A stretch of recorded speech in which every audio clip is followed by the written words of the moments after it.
Governments are no longer denying it. The military are no longer denying it. And even mainstream media no longer denies it.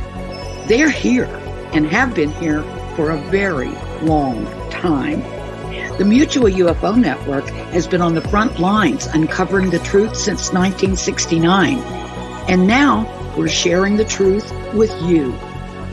Welcome to MUFON's What's Up with hosts Katie Griboski, Chris Deperno, and Katie Cook, exclusively on the KGRA Digital Broadcasting Network. Wondering what's up? So are we.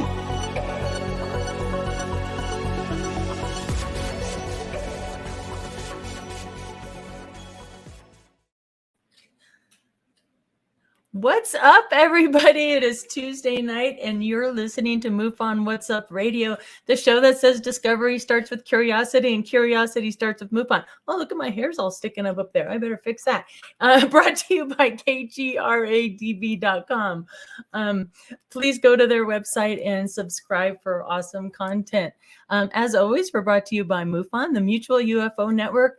Always asking that all-important question, are we alone in the universe? I'm your host, Katie Griboski, the Colorado State Director.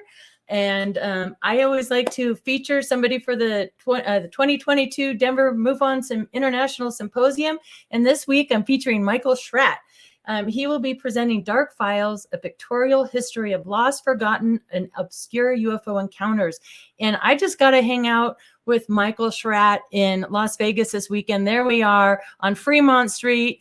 It had a great time, but I was sitting next to him in the front row during this broadcast, and he comes in with a binder. I'm not kidding you, is this thick, filled with his drawings. Amanda, I think I added a picture there of him.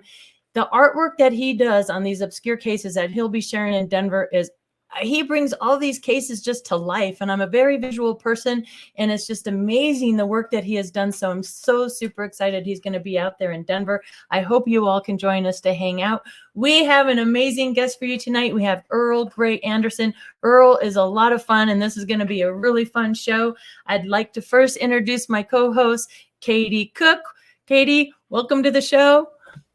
Hi, I'm excited to be here as I am every week. And I'm so glad you had fun in Vegas. I'm jealous that I couldn't go. That looked like a really good time. Oh my gosh, I just flew back today and I'm losing my voice. And I didn't even sing or scream or do anything. I don't know what's going on, but it's fine. It's Vegas. It was a blast, and I was happy to be a part of all that. Look, I've actually got my Las Vegas cup that I use every week. I got that at the Las Vegas. I don't know if you can even see it. Oh, that's Vegas cool. Yeah, but I got that in the airport years ago.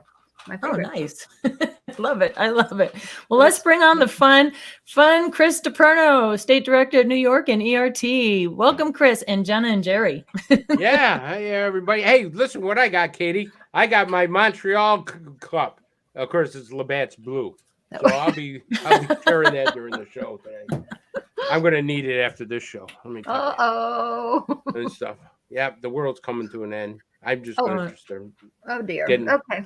Hey, listen, it all can be solved with alcohol. So we can go. I thought Jerry went to rehab, right? He's not on the sauce anymore. No. As a matter of fact, I know you're going to mention something about toilet paper. So when you get to that, Jerry's very proud. Matter of fact, you can see what he's holding in his hands. He's been practicing just for you. Of course, now the toilet is plugged. So we're waiting for the plumber to come to fix it. Yeah, that'll be an interesting conversation. How did you plug your toilet up? Well, my alien uses too much toilet paper. Hey, let me tell you something. These guys eat like a horse, and they eat the horse. So, ew. Well, what do you want from me? I'm not the one that's eating a cow's ass and stuff like that. He is. We could have kids listening. Oh, I'm sorry. Okay, a cow's poop shoot. I'm not sure that's any better for the mutilation. Well, okay, I'll bring it down. Keeping it classy right up front. Right. They are doing the mutilations. Oh my goodness. So Katie, what do you have to kick us off today? Well, our theme of the week, I'm sure our guest has seen this one before. And Katie, you actually found this for us. It's such a cute one. Let's see if we can get that up there. It's so good. Okay. So for anyone just listening, it looks like it's Jean-Luc Picard. And he's got this giant cup of tea, kind of like Katie, like you always have. But he says, computer, I said Earl Grey. And basically in his teacup, it's just a gray alien. How appropriate for today. Yeah. And speaking of giant aliens, okay, our pop of the week. I've shown you this one before. This is the really large green alien head with the little metallic eyes. I love this one so much. It's vanilla flavored and it's got that edible metallic chocolate in the eyes. So cute. And you can order these as always at paranormalpops.com.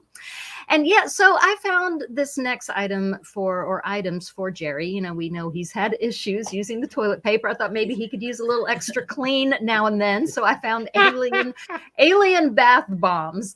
Let's show these. Okay, these cute little ones here. These are sold on Etsy by Man on the Moon Mystics. I thought that was really cute. This next one, I'm not sure I want him in my bath. I think he's a little... Yeah, he's kind of scary looking, but for those that like the more intense looking aliens, again, sold on Etsy by Arish Handmade. And then finally, you know, little baby alien. I thought maybe this is how, you know, Jenna and Jerry get their own little baby, is to have the bath bomb with the little baby comes out. Surprise, you have a baby. These are also sold on Etsy, sold by Tick Fizz. I think we better, before we start doing that, we better talk about the birds and the bees with them. Or maybe the Draconians and the Syrians or something. Yeah, well, I'd like you to record that conversation. I don't know if ETs are traditional that way. I'm not sure. Maybe I think that's a big question mark. They should probably get married first, though, right? Right. I would think so, but they're still in the dating stage. Okay. So, we'll get from there. Okay. Well, Chris, what's going on in the news this week? Well, let me tell you something. Before we start with the news, I took myself out. What's the new generation? What are they called? The Generation X, Z, Y, M, X, right. Z, what?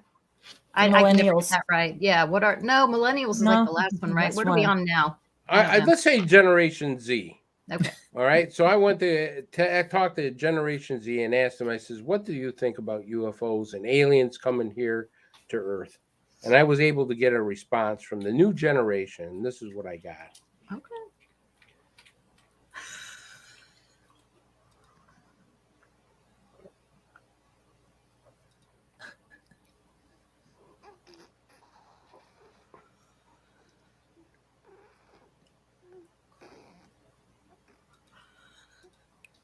Well, the sound didn't work. So, is that your granddaughter making little? That's my granddaughter. Yeah, I asked her about aliens, and she went. So, okay, well, let's say I'm 1 for 0 right now. Well, maybe the aliens didn't like her response, so they muted her.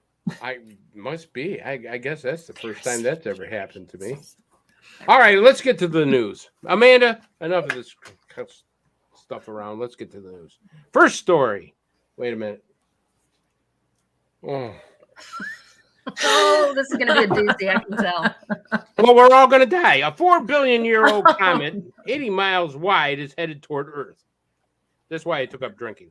An ancient comet, believed to be over 4 billion years old, is headed towards the Earth. The massive comet is at least 80 miles across, making it twice the width of Rhode Island. It's currently speeding towards the Earth at 22,000 miles per hour. This ancient comet is the largest ever discovered. The comet in question is hurtling inward from the edge of our solar system. The ancient comet is expected to pass that close to the Earth sometime in 2031. That means we have a number of years before we even need to be concerned about ourselves with this ancient celestial object. Ha! I'm worried about it now. That's why I'm drinking. Still, it's always interesting to see when comets and asteroids are headed in our direction. David Jewett, a professor of planetary science and astronomy at UCLA, says that this object, like this and other comets, were evicted from a solar system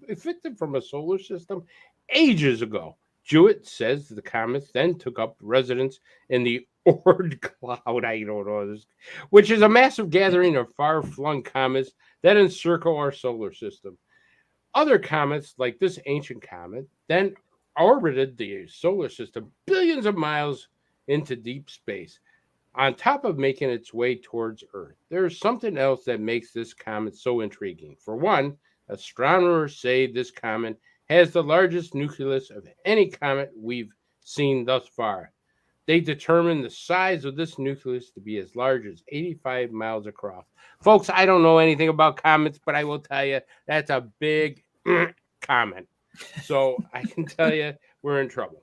Comet C 2014 UN 271, why can't they just call it Harry, was first discovered by Pedro Bertinelli and Gary Bernstein. The astronomers first, can you imagine having that Bertinelli comet? The Bertinelli comet out there. Sounds like something out of an Italian restaurant. The astronomers first observed this in 2010. At the time, the comet was 3 billion miles from the sun. Now, it is less than 2 billion miles from the sun. Jewett says that it will continue its current loop until it eventually returns to the Oort cloud in a few million years. They estimate that the comet is roughly 500 trillion tons. That's a big comet. That's 100,000 times greater than the mass of a typical comet found closer to the sun. So, are we going to end up like mashed potatoes getting smashed by a 500 trillion ton rock? Amanda, let's roll that video. Comets can be big, but oftentimes their tails, which are clouds of ice turning to gas, called a coma, can obfuscate the comet itself. But now, Science Alert reports, a new study using the Hubble Space Telescope has been able to separate Comet C/2014 UN 271's coma from its nucleus. And it turns out it's an absolute whopper of a cosmic body. C/2014 UN 271, also known as the Bernardinelli-Bernstein comet, hails from the Oort cloud, or a cloud of icy objects believed to be at the very edge of our solar system. Bernardinelli-Bernstein has been drawn to the solar system's center, aka the sun, for the last million years, meaning its 3 million year orbit is slowly getting closer, and in doing so, we can get a closer look at it. And while astronomers and physicists knew it was big, they had no idea it was going to turn out this massive. Bernardinelli-Bernstein is an insane 85 miles wide. That's more than 50 times larger than the average comet whirling around the solar system. But don't worry about it getting too close to Earth, as it's still about 1 billion miles from the sun. Wow, there you go. So, Cookie, what do you think? Are we ready to go to a bar and start drinking, or what? Any excuse. No. Yeah, this is the stuff of nightmares. I mean, it's still 1 billion miles from the sun, but that doesn't sound far enough away from me. This makes me think of, remember the Planet X theory, that there was this planet that had a 3,000 year orbit, that only come around every 3,000 years. I think Sitchin used to talk a lot about that. I still wonder, wasn't that Nibiru? Yeah. I still wonder if that could be a thing. I mean, I feel like we would know that by now, but maybe they're just not telling us. But yeah, I know it's really far away, but for something to be that huge, I mean, I don't think we can just blast that out of the sky. That's huge. No, 500 trillion tons.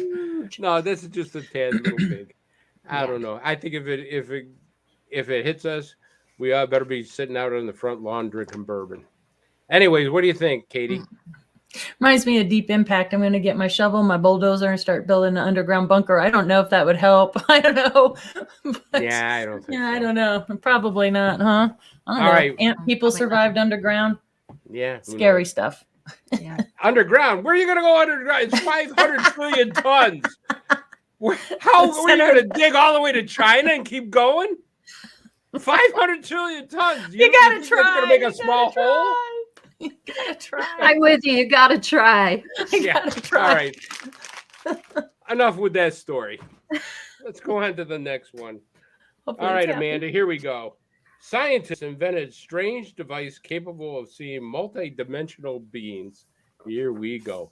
As a teenager, Daniel Menz had a passion for science and astronomy. So it was no surprise when he went into the field of science. Today, Daniel is both a scientist and inventor in Colombia, with him claiming he has technology to photograph multi-dimensional beings. Daniel said that his interest in the multi-dimensional universe began at a magazine article attracted his attention about the dark matter of the universe. He then came up with the idea of devising technology through optical experiments along with mathematical calculations that would allow him to take images of multi-dimensional beings. Wow. Daniel knew that his technology out there for capturing images such as black light, infrared, ultraviolet, and such, however, he went one better and found a way of capturing the unknown that was far superior. The name of that technology he invented was energy vision. Yeah, that's pretty catchy. Daniel combined special lenses along with sunlight from Mother Nature and screens that are ultra sensitive and that he invented himself. With his invention, Daniel claims that he captured images that are unknown origin. The images came from other planes and show multi-dimensional beings. Yeah. NASA and other companies must surely want to get their hands on this technology, but Daniel said he is not going to expose his invention. But he did try to make the scientific community, listen, folks, if somebody offers you $2 billion, you'd be gift wrapped in it. But he did try to make the scientific community aware of its existence. Daniel also claims the media has silenced his discovery and the images that he claims to have taken using his technology. Daniel has published many images through Facebook. When Daniel started to publish his images on social network, he had a lot of rejection and even insults toward him. Probably not because of his hair. There is no denying that these photos are strange, and in almost all of them, it is possible to see strange figures or faces. Whether they are faces and bodies of multidimensional beings from unknown worlds remains to be proven. One thing for sure is that the images are interesting to look at. Amanda, let's roll that video.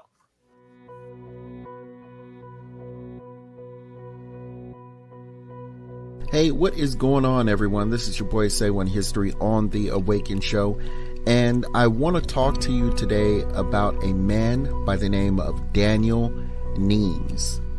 Now, just based on the name alone, a lot of people already know who I'm talking about. But for those people who are unfamiliar with Mr. Nemes, allow me to give you some background.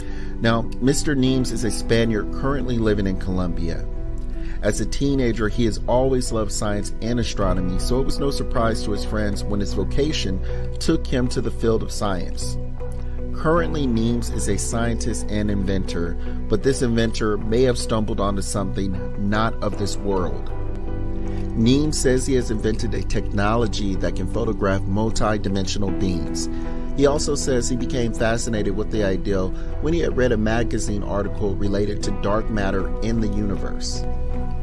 Shortly after, he started to brainstorm ideas for a technology that would allow him to determine if multi-dimensions existed through optical experiments along with mathematical equations. Nemes already knew that there was technology out there for capturing images with black, infrared, and ultraviolet light. With his knowledge of this technology and his new tech of his own, he was able to take his experiments to a whole nother level. Nemes calls his invention energy vision and is capturing images of beings not of this world. He stated that he's been trying to make the scientific community aware of the multi-dimensions existence, but it's been a slow process. Nemes also says the media has silenced his discovery and the images, which makes sense, at least to me, because the media is ran by the super elite that probably already have this technology and, quite frankly, don't want it in the hands of the public. And by the way, is it just me, or does this tech sound a lot like what CERN is doing right now? And if I'm correct, CERN has also caught images of unexplained things in the past, and don't get me started on their weather when they turn on their kaleidoscope or their kaleidotron or whatever you want to call it. It just gets freaking biblical. But what do you think, guys? Has Daniel Nemes actually invented a technology that allows you to see multi-dimensional beings? Or is he just crazy? I don't know. But what I do know is that CERN is doing some experiments that are very similar to Mr. Nemes, and I don't think they would be spending all that money if this was just nonsense.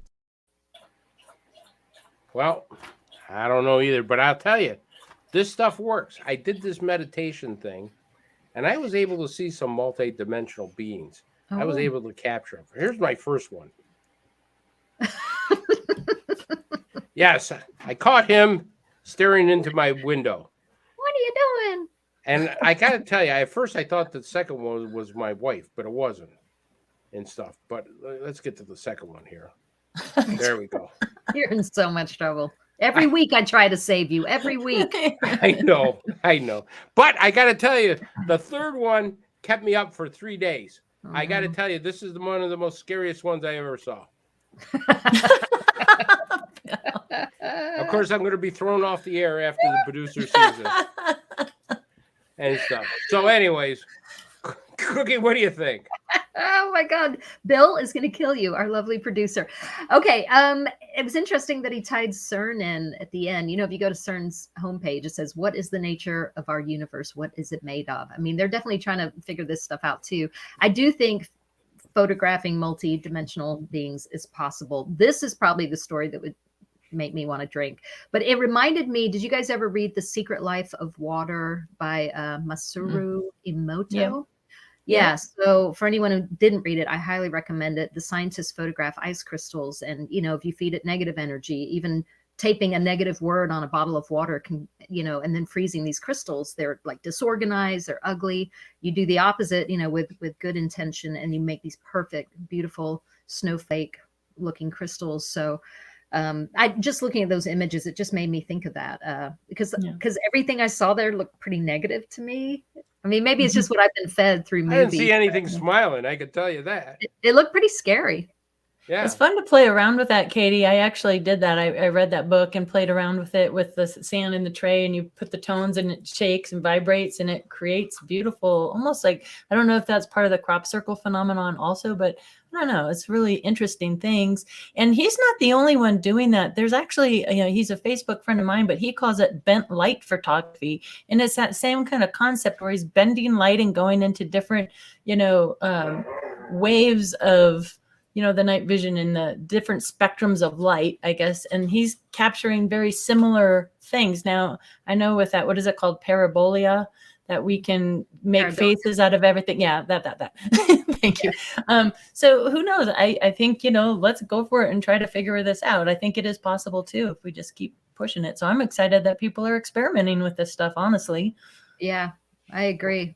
Those were scary looking faces, though. Yeah. Well, you know, we've been joking about this, but the truth of the matter is, scientists have come out and said there's absolutely other dimensions. Oh yeah. And there's been papers out saying that they can prove that, and also, you know, possibly, maybe the military has technology that they can open a portal to another place and see something. Of course, if Big Ugly comes out like that, I'm sorry, they can close that portal and lock the door. I mean, why can't they have something good looking? I mean, good sakes, everything in the other dimension, it looks dead ugly. Well, maybe they peek through to our dimension. They're like, ew. Yeah. Maybe they think we're horrid looking. I don't know. Oh, although I think we're really cute. I think humans are cute. All right. Well, that's the news for the week. Good news. Well, not actually, maybe not good news, but yeah, good 500 trillion ton comment. Good news. That's pretty good news. Good job. We'll leave it at that. Katie, case of the week. Case of the week. Let's see. We have, it's a category 1 case, but I chose this case because we're getting a lot into MUFON lately that are very similar of these round. I'll let the investigator say I don't think they're bugs or whatever, but it's case 121274, category 1, March 17th, 2022, 7:30 p.m. out of Davenport, Florida. It was closed as an unknown. And once again, I contacted the investigator who did this case. So Amanda, if you want to roll that video, and then I'll show the photos. Hi, I'm Vince Maynard. I've been with Florida MUFON going on 3 years. I've been interested in UFOs a lot longer, and it's kind of neat to be able to do it whenever I want. But I've averaged probably in the last 2 years, probably a case a week, and they just keep on coming. Case that you guys contact me about, it was very similar to another case I had when I first looked at the photos, and I had a video of this other case, and to me, it just rang a bell that something very similar was happening here. The guy, you know, I get a feel for people when they call. If they get back to me right away, if there's some urgency to talk, that's when that tells me a lot right there, that this, you know, these people have something to say. I looked at where they were standing and the direction they were facing. We ruled out everything it could possibly be. I always get second opinions. I don't know why. I want to make sure, for some reason, I want to make sure somebody else sees the same thing I do. Because, to me, I hate to be wrong. And in spite of some of the times we have to be, I would think. But, it was a round object. I could see it had a structure to it. And I showed it to a couple other people, I think our chief investigator. And because my first thoughts when I get these things is this something that can be explained? And I rule things out, like an insect or a piece of dust on the guy's lens or whatever, could be so many things. And I always think there's got to be a reason for it other than a UFO. And when I'm done ruling that stuff out, that's how I do it. I just went ahead and made it a UAV, unknown UAV. There's there's things all over happening, and we're just not being told what's going on in the world, I think. Yeah. So Amanda, if we wanted to show, the first photo is again, that's a pretty far away little thing. So I zoomed in and this is what we have here. There we go. I just chose that because, I don't know if you guys remember a couple weeks ago, we had something very similar that had that pop through the cloud, had the ring. Katie, Chris, what do you guys think? Yeah, it does look like that pop. Can you go back to the first photo? Is it just me or does it look like the sun has sunglasses on? Yeah, or an alien face. I thought that too. It's like the happy sunglasses emoji. Yeah, that's an interesting shape, Chris. Mm-hmm. That I have to study it more before I like to do a comment on that, but we'll move along. Yeah. Okay. So sorry. Let's see. Did Chris, did you get in touch with Bob Sparing this week? I did, as always. Bob had a nice case to send us. Amanda, why don't we roll that video of Bobby Spearing? Hi, everybody. My name is Bob Spearing. I'm MUFON's Director of Investigations on the international side. And every week I bring you an interesting video from somewhere around the world. April 21st was a very, very interesting, busy day around the world for things that people saw in the sky. The video I'm going to show you now is actually one of 9 different cases submitted to MUFON on the 21st from the UK, from France, and from Germany and Austria. I picked the best video. We're going to look at about 30 seconds of it, and then I'm going to go into it and analyze it. Roll the video. Another cat. And I'm curious.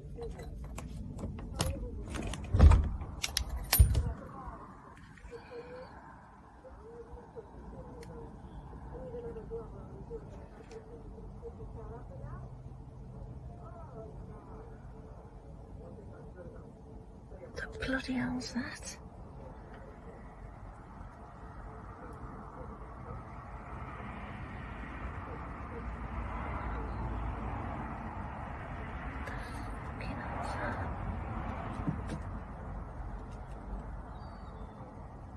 Okay, so what we were seeing was a bright star-like object in the sky moving to the left of the screen with a cloud in front of it. And basically what this was a SpaceX vehicle burning up in the atmosphere. When SpaceX earlier that day at 1:35 Florida time launched 53 satellites into the sky, the first stage will come back in a controlled landing, and they can reuse it. It will land on in this case, a dock out at sea off the coast of Florida. Stage 2 goes into orbit, releases the satellites, orbits the Earth, and then it comes back in a controlled burn. Also this week, there were videos of people showing a spiral in the sky. That was another Falcon 9 re-entry of the second stage. It shoots off its fuel prior to entering the atmosphere so that it doesn't explode. Sometimes it looks like a swirl, sometimes it looks like a cloud with a storm moving with it. There were also reports that night of strings of lights in the sky, and basically that was the Starlink satellite train that was released by this rocket. Let's look at this one JPEG here that I have loaded up from an article that day. You can see that all over Europe, people were witnessing this video of the star-like object with its associated cloud. It was simply a rocket burning up. To somebody who's not familiar with UFOs, it's a very interesting thing to video, and MUFON received multiple reports that day about this occurrence, which you can find in our CMS system. So that's it for today. We have another IFO, and hopefully I'll be back next week to give you another interesting video to look at. Thank you. Thanks, Bob. Nice haircut. Yeah, we had a lot of reports in Colorado too. In fact, my son sent me pictures of that very event. So, yeah. Yeah, he's so good. He's such a good investigator. And speaking of investigators, I understand we have some new MUFON field investigators, right? We do. Amanda, if you want to roll the new FIs. Well, it's that time of the month again to welcome our new MUFON field investigators and to also thank our current field investigators for all of the hard work you do investigating these cases that come into our CMS system. Truly, it is the heart of MUFON and everything that we do. So thank you all so much. Let's just jump right into it. We have so many new people coming in, and that's super exciting to see.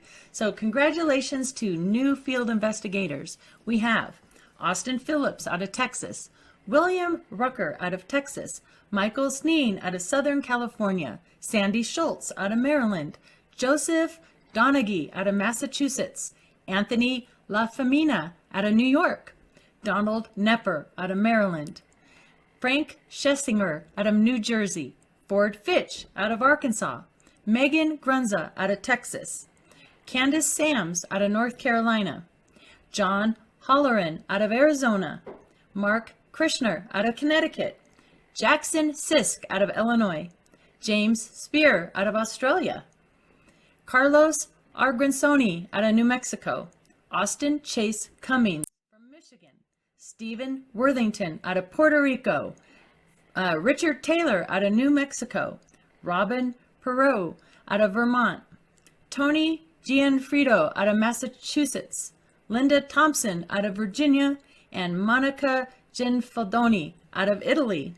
I would also like to congratulate our new appointees. We have Melvin Marsh, who is the State Section Director out of Georgia, Timothy Caney, the Assistant State Director from Wisconsin, Thomas Ness, Assistant State Director out of New York, Melton Van Vickel, the Chief Investigator and the Chief Madar Analyst out of Missouri, Sam Whittington, the Chief Investigator out of Kentucky, Jennifer Westfall, State Section Director out of New York, Martin Snow, the State Section Director for New York, Seth Feinstein, the Assistant State Director for Colorado, Stephen Bates, the Assistant State Director and also made the STAR team out of Texas, Melanie Young, the Chief Investigator and also made the STAR team out of Texas, Brian Lindley made the Case Assistant Group CAG out of Utah, Dean Diaporte, not sure what the title is, it wasn't in the magazine, but whatever it is, congratulations to Dean out of Minnesota,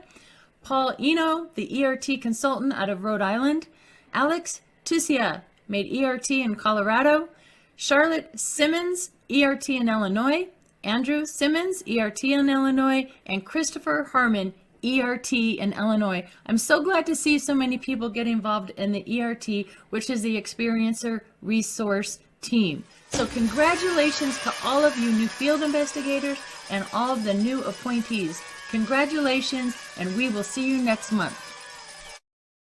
Sorry, I butchered so many names. There's some tough names in there.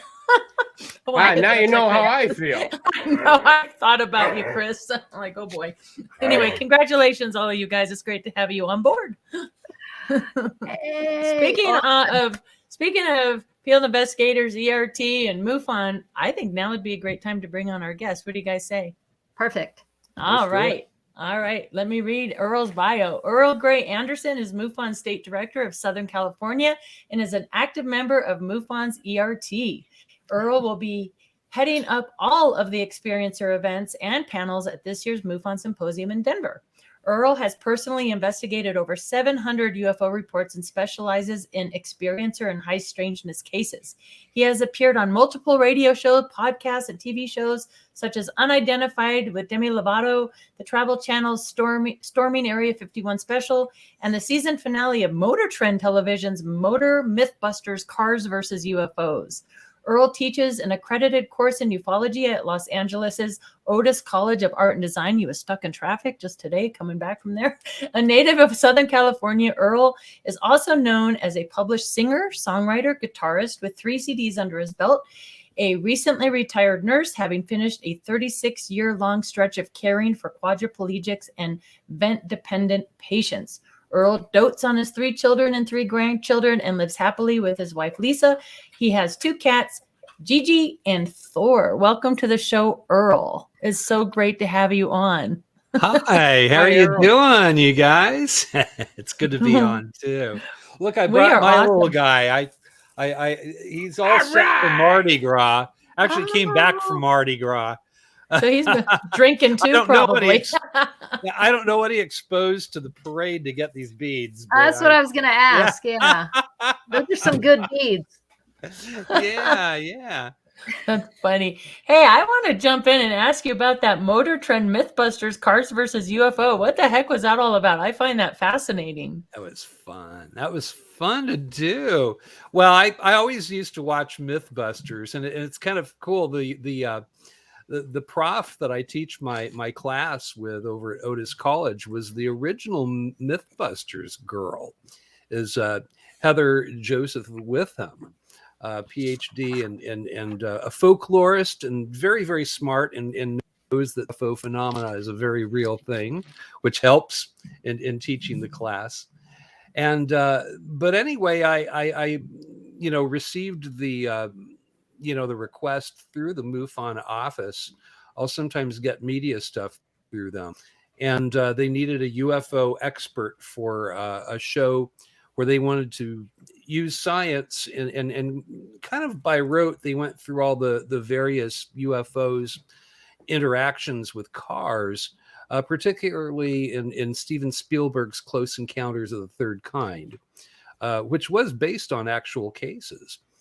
There was the police chase that was in there was based on a case that actually happened. And also, you remember when Richard Dreyfuss's truck is stuck in that little train crossing and the UFO passes right over him and everything's going crazy.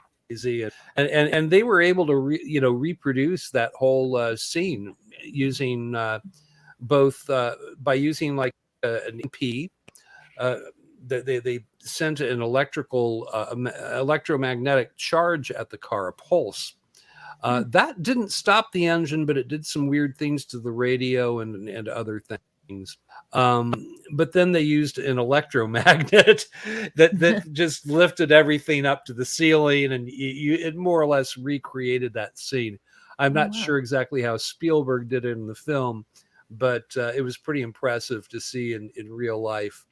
And I was just impressed because they wanted to, stick with the scientific method, and they approached the phenomenon in a serious way, and they got some serious results. And that was kind of the full episode. They had me talk a little bit about past cases where UFOs had interactions with cars. You can actually stream it on Motor Trends Television, which is available through through Apple iTunes and various other, wherever you get your Netflix and the other streaming services.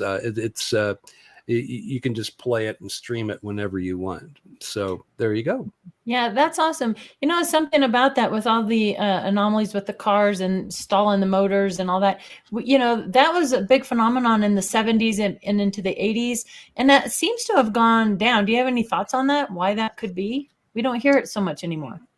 I still get reports where, people's electrical appliance, usually, the person will, at the last minute, the last few seconds, usually of a UFO sighting, they'll remember, their cognition will come back enough to where they remember they have such a thing as a camera in their pocket that everybody carries around now. And so every now and then I'll actually get a video or something like that. But anyway, the phenomena definitely does still interact with people's electronic appliances. Okay. Especially, when somebody has had an encounter with beings, we notice poltergeist-like effects where televisions will turn off and on. I've seen this myself, actually. Yeah. Oh, wow. I've seen this with my own eyes, where poltergeist-type activity was happening after somebody that I knew had a visitation, and she had a painting flew off the wall and landed face down on the floor. It was just, back then, it was before I had really studied the UFO phenomenon to the point where I understand it now. So I just thought that, we needed to do a sage ceremony or something. I thought that she had a haunting going on, but in retrospect, it was no haunting. It was the after effects from a close encounter. Oh, And that interesting. happens. Yeah, like you, Katie, with your painting falling off, off that video you shared. Maybe it was ET. Yeah, well, who knows?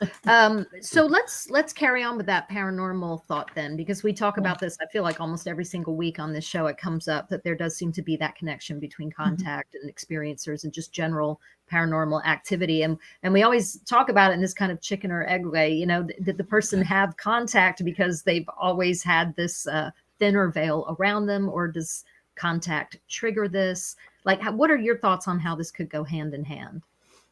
I think they're interrelated. I'm very much so a Jacques Vallée fan. I love Jacques Vallée, the way that he looks at this phenomenon.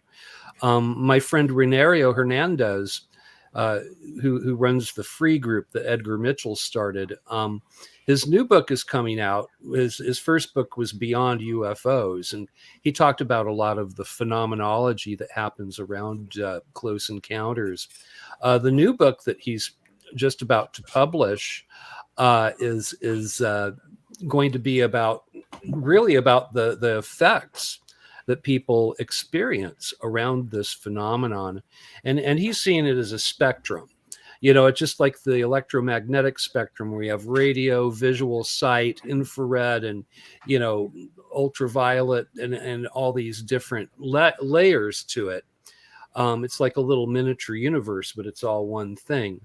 And it's the same way, I think, with phenomenology. I think that the UFO phenomenon and certain other phenomena that we've considered paranormal are actually one and the same. It's just different attributes of the same thing. Hey, Earl, I got a question for you. I want to bring it back because both of us are on the ERT team. Yes, we are. We've had great Hi, conversation. Chris. Yeah, it's great. Awesome to see you here. Captain, my captain. And Captain, my captain. And but my question to you is, one thing you've never talked about when we had the ERT meetings, if you're an experiencer, have you had an experience? Oh yeah, yes. Tell us about that. That's a long story, but I'll try. We got a long time, so you might as well start at the beginning. I have a little prelude for it. Well, today, in my UFO class that I teach, we try to CE5 meditation. I had a group of 20 some students who we took an hour of time out, and we got into a meditative state, and more or less direct our thoughts, asking for the phenomenon to express itself to us, to reveal itself to the people in the room. But bringing up Jacques Vallée again, I've seen that the after effect of having a face-to-face experience when you've actually met the entities, or it sometimes happens if you have a close encounter even with a craft, is that there's this thing called the Vallée-Davis effect, where the humans involved in something like that will start to manifest what we would consider ET gifts and ET attributes. People tend to become very spiritual. They become empathic. Telepathy is oftentimes enhanced, where they start hearing their partner's thoughts and their children's thoughts and friends. And if you talk with Kevin Day, he's experienced this since the Tic Tac event that happened back in 2004. It became so heightened for him that he needed to talk with some people to figure out what was going on. It was scary for him. But these are all effects that happen when you've had a close encounter. Myself, I started doing a CE5 meditation back 7 years ago when I first started working as a field investigator. I was kind of flip about it. It was just, I used to meditate when I was younger, and I did a meditation, with like a focal point, and I even used a mantra, and I got into a meditative state where I could feel where I was one with things, is the best way to describe it. And I put a request out there. I said, I want to meet you face to face. Now, I didn't say who I wanted to meet. In retrospect, I would say if any of you guys try it, you should always say, I want to meet benevolent beings. I don't want to be abducted. You can't have my DNA, but I want to meet you if you're benevolent, and because humanity needs to be elevated as a species, our consciousness and everything else, I believe, which may be the reason why they're here anyway. I did that for a couple of weeks, and I really wasn't thinking too much about it, but I did make an effort. I went up to sleep after I was actually working on a UFO case, which turned out to be a Mylar party balloon. I knocked the case off as an IFO, and I talked with a witness, and I was very nice with him. It was like, well, I don't know. I mean, maybe it was a UFO that looked exactly like a Mylar party balloon, but I have to put down in the case what I see here, and it's an obvious star-shaped Mylar balloon. I went upstairs. I got relaxed. I lay back, and I had an experience. We lived in a kind of a loud area in Burbank, but there's a thing called the Oz effect, where we had a cricket problem in the rafters, and there were no crickets. Normally, you would hear traffic. You would hear the freeway. You would hear, we were on the Chandler bike path where we were living. There was always noise. It sounded like a soundproofed room. It was quieter than quiet. And this glow started filling our bedroom. My wife was next to me. She was dead asleep, which is unusual. She generally has insomnia, but she was completely out. I'm feeling relaxed. I'm not even really thinking about what the hell is going on here. It's just, but for some reason there was this light without a source that was filling our room. And the more the light became present, the more calm I felt. I noticed the middle of our room started spinning around. It looked sort of like if you pour milk into your coffee or cream into your coffee, like this little galaxy kind of effect where it was spinning. I noticed I couldn't move at this point, and it probably was maybe happening for 2.5 minutes at this point. And the wall actually opened up, and I had beings come through. They were the small grays that are 4 foot tall. They didn't walk up. It was as though they were just carried to me somehow, like they floated over the floor somehow. They were there, and I was trying to make telepathic contact with them. There was a taller being that was standing opening in the wall, and I could see this opening the whole time. And I'll tell you this, there's no room between our old house and the neighbor's house to park a spaceship. So it had to have been some kind of an interdimensional portal, or for lack of better terminology, we all kind of use the portal or Stargate term.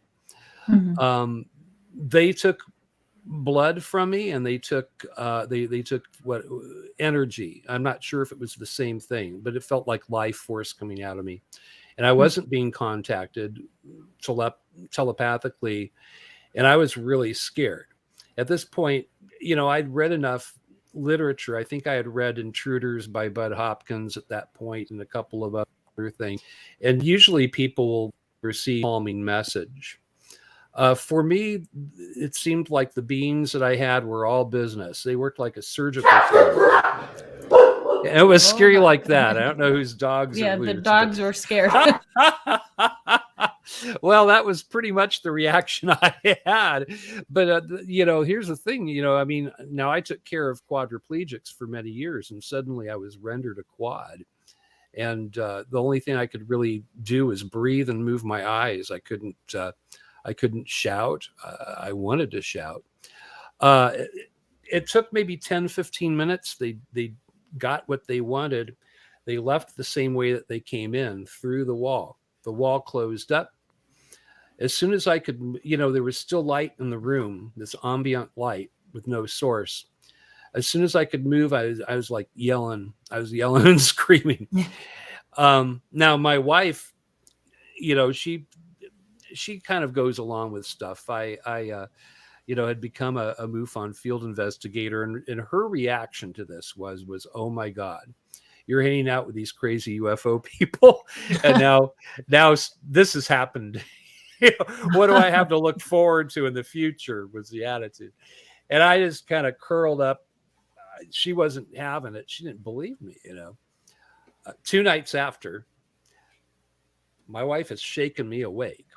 And our room was, again, there was light in our room with no source. And she'll tell you that herself, that there was no source for this light. It wasn't coming through the window. It wasn't coming from an object. It was just like it was poured into the room. And she's pacing back and forth next to the bed. And she says, Earl, you need to tell your little friends that they need to leave us the F alone. She used that word, right? Yeah. I have insomnia and I can't deal with this and I don't need this. And she was just mad. But the good news was she didn't think I was crazy anymore. Mm-hmm. A couple nights after that, we both got up, and this time the light was coming through our window. We both went to the window. It was from over our house. There was no sound of a police copter rotor that you would hear. It was perfectly silent. There were neighbors' lights that were going on, patio lights that you could see. So I don't think that we were the only ones that actually saw something. And that was our weird week. That was 7 years ago. Wow. Yeah, be careful what you wish for. I mean, you do have to ask to participate in this. And one of our listeners in chat, American Road Warrior, wanted to know if Stephen Greer played a part in your CE5 trials. Do you work with his protocols, or do you do something different? I did it myself. Okay. I didn't really. I'm cheap. I'm not going to pay somebody, a bunch of money to do a CE5. And I'll tell you, it worked. Today we did the same thing in class. We didn't have a visitation or anything, but I was really directing and focusing energy that my students would be elevated as humans, that their consciousness would be elevated, and we'll see what happens. I told them, watch the sky, just be sensitive, and if anything happens, I'd love to hear about it.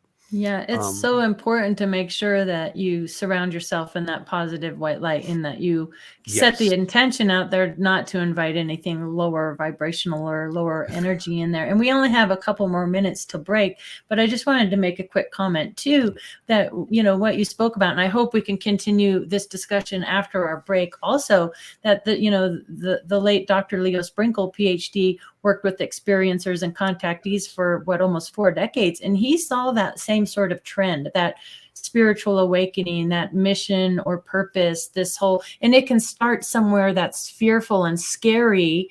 And it just awakens these things in these contactees and experiencers. And I want to dig a little more deep into that. But we have 3 minutes left. What is your advice for people who, will all of a sudden wake up and have an experience with whomever is in their room? Do you have any advice for folks? You shouldn't be afraid. There are different entities that are visiting us. I think that some of them have different motives than others, but I think that they all have to be okay to be here. I think that there is there's somebody out there who's in charge of who gets in here. Whether they're here to steal your DNA or to enlighten you, regardless, the contact seems to initiate or engage. It flips the light switch on for people to have more empathy, more telepathy, and other gifts. It's a thing, and that's the hopeful thing that I've found in the experiencer phenomenon, that people have horror stories, or they have, like, they might meet the ET Buddha sometimes, and people do.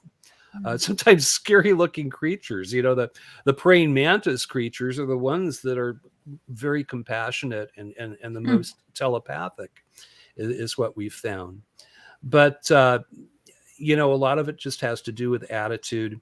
If you're just afraid, if you're seen as a negative and just get away from me, I don't want this. And, that's xenophobia. And I don't think that it will do what it's supposed to do. I could be wrong. Maybe it will anyway. I don't know. but for me, I had this really scary, experience that people didn't want to believe right off. Now, I talked with my friend Peter Robbins after it happened, and he was very compassionate, and he had some answers for me. And I also ultimately met Kathleen Marden Right. through all this, and I didn't think that I was going to be joining the ERT. Right. She heard my story, and that's when she asked me to join. Right. So it's been nothing but blessings really for me, and I feel like Right. I'm able to make intellectual leaps and Yeah. things now that I wasn't able to do before I had my experience. That's a great point, to make sure you reach out and contact others. Speaking of Kathleen Marden, she will be our guest next week. Another great little tip is to journal these things and start, trying to strengthen that gift muscle of, practice intuition and psychic readings and that. But it is break time. So more on this thought when we get back, and we will see you guys after break.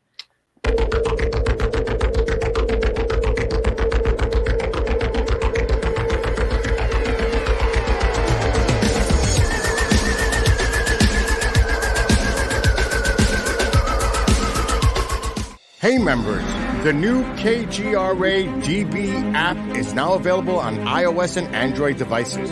Gain on-demand access to any KGRA DB programming. Download any show directly to your mobile device to listen or watch on the go. Go to the App Store and search KGRA DB. Scrolling all day, time can disappear. Wanna make it count? Why not volunteer? Posting pics of your food, that takes up time. Time, you've got time to binge all of season 9, though it got so bad. Time, you got time. We're gonna grow back and be the same browse you had. Just a few hours to keep families from harm. Help us end home fires, but sound the alarm. Volunteer for a day to install free smoke alarms in your community. Discover the Observation Deck, a one-of-a-kind virtual event platform that takes video conferencing to the next level by using avatars to navigate a campus. There's so many areas and activities to choose from. There's a 1,000-seat auditorium, an expo hall, a nightclub, and even a beach. So come attend a conference, take a class, or hear a lecture on the incredible Observation Deck campus. Go to theobservationdk.com. You're listening to the KGRA Digital Broadcasting Network. We provide unparalleled coverage of trending news in the world of ufology, cryptozoology, and paranormal phenomenon. Whether you're watching our video live stream or listening to one of our audio programs, you are getting the best from world-renowned researchers and hosts, guiding you through topics the mainstream won't touch.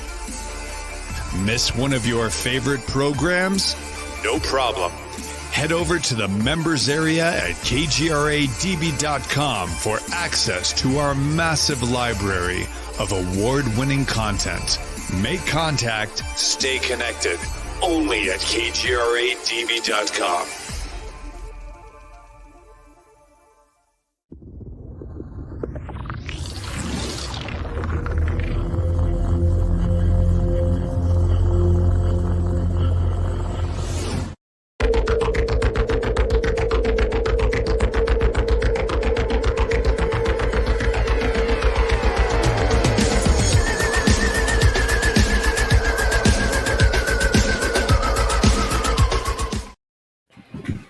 Hey, we are back with Earl Grey.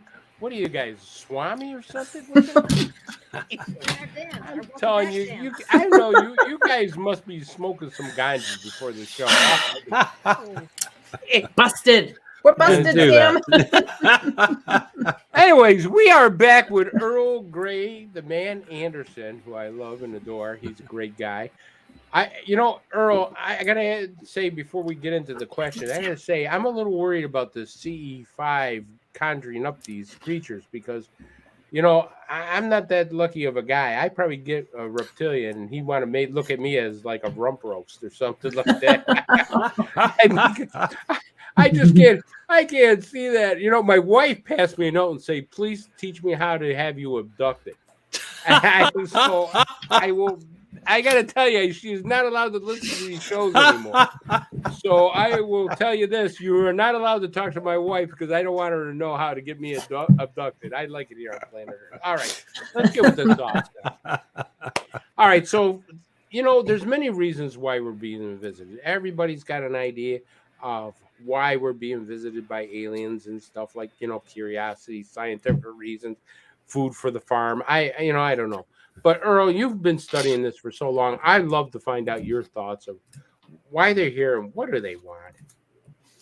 Well, I think some of it is if you look back at the old reports when people first started seeing landings, they would see usually humanoids, sometimes in silver like spacesuits, more or less, digging up foliage and rock samples, and it's kind of like Apollo on the moon, but this was before there was Apollo on the moon. It was during the 1940s and 50s. But as time goes on, you see that people were having face-to-face contact, and it seemed that there was certainly a DNA farming thing that was going on for a long time. May still be going on now, actually. I still get people that, women that have their ova taken and men will have their sperm taken. I mean, those still they're rare cases now, not like they used to be. It used to be that you'd get them all the time. Most of the people that have face-to-faces now, a lot of people get downloads. I had one police officer who was on duty. He was checking out this bridge where they had a lot of guys that like to go and drink, out of paper bags and stuff. And he was doing his rounds and he was sitting there writing out his report. And then this bright light started shining on the right-hand side of his cruiser. He's looking out there and there's something hanging there in the sky over his police cruiser. The guy is all alone. And he's wondering what is out there. When he said that it seemed, there was a bright flash and it seemed like all the air was pulled out of his car somehow. And he was suddenly in this classroom setting where he couldn't move his head. It was like you could see a blackboard and there was this little gray hand with a pointer pointing to equations on this blackboard. Yeah. I don't really know how to.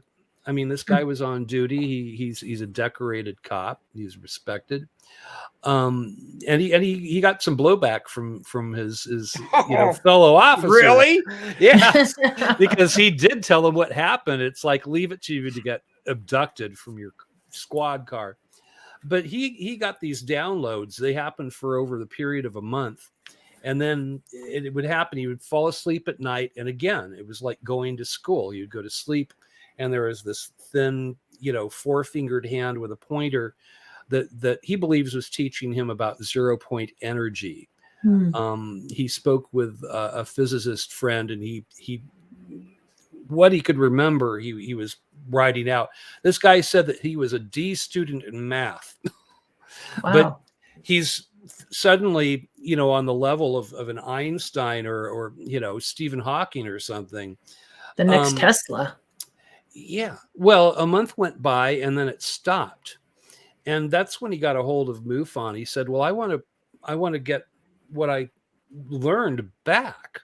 And he was told telepathically that this will come back when it's needed. And I hear that from people. And it seems like a lot of people are getting downloads. They're getting arcane and strange knowledge, and they're having their telepathy is being raised, their levels of connection with other humans. So my feeling is that the ultimate goal, whoever is in charge there, whether it be Council of Eight or whoever it is, and I don't know, I'm not in touch with the Council of Eight. You can talk with Kathleen about that. But I do believe that there are entities that are above all this that's going on, that allow what's going on. And I think that regardless of the motive of our visitors, when they meet us, they give us this contagion, this cosmic contagion that makes us into, I believe, better humans. That Earl, brings let me up our piggyback on my telepathy. question, because you brought up Yes. something that's very interesting, and I got to ask you this. You said this police officer got these equations for possibly zero energy. Isn't it kind of funny? Now, the aliens are super advanced. They know what they're doing, the whole bit. Why would you go to a cop? Why not put this into a scientist where it's semi-understandable? I mean, this guy goes, if an alien came to me and says, hey, I'm going to teach you about 0-point energy, I was like, yeah, okay, I got a better chance of learning where to find Jesus before I can find 0-point energy. You know what I mean? That was this guy's attitude too. It was, why me? Yeah, it would why be not my attitude. Somebody from Harvard? But it was him. I I know another guy who's a TSA agent who has a very similar story. It was one of the very early abduction cases that I got from MUFON. It was about 6 years ago. And this guy was one of the head guys of Homeland Security at a major airport. I'm going to keep these guys anonymous because it can ruin jobs and ruin lives if you're suddenly exposed in public who you are. But this gentleman, I've known him for 6 years now. I've supped with his family, not slept. Had dinner with, I've hung out with him, and I know him very, very well. He's a pilot, so he was actually flying out for our MUFON meetings for a while. But he had downloads. His experiences started when he was 7 years old. I've spoken with his family. His mom and dad are still with us. They called it his night terrors when he was a 7-year-old boy. But he would have the same entities come to him each time. They would float this machine into his room that would hang over his bed. And when he was a little kid, this would happen, and he would be paralyzed while it was happening.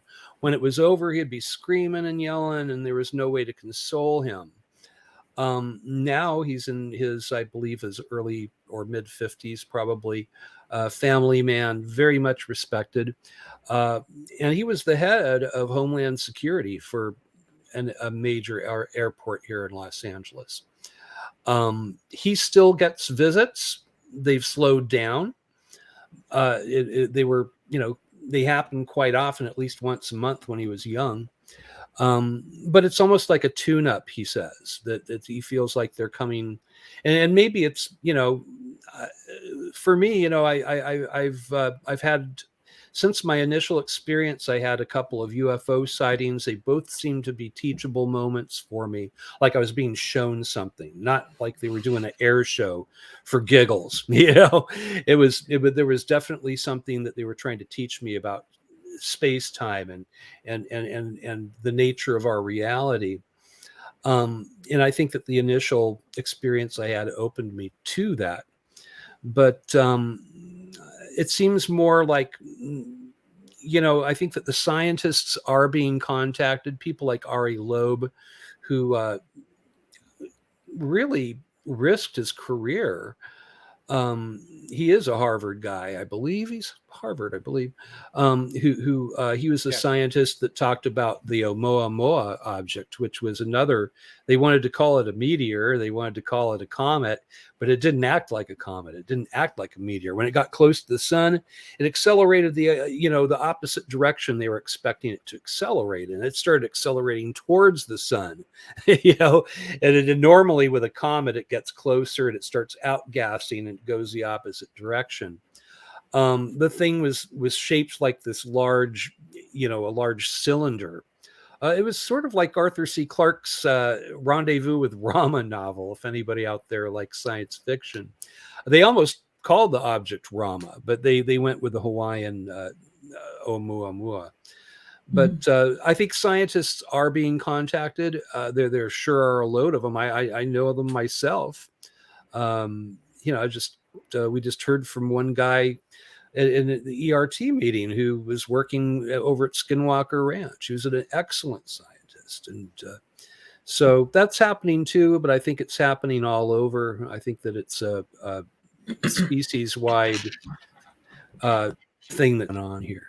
Yeah. What scares me are these PhDs that go missing and missing 411. I hear that with David Pilates, but yeah. I in the missing 411, I'm not going to say anything pro or against it. I honestly don't know. The people that I've met who have had alien contact seem to be happy in their lives. Usually there's a few people that just never get over the ontological shock and feel like they're being invaded. But most, I would say a good 98% of the people, whether they had a good experience or something scary like I had, the benefits that they start exhibiting afterwards, they feel like there's a benevolence that's involved here.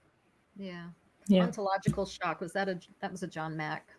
Yeah, John Mack he coined the phrase.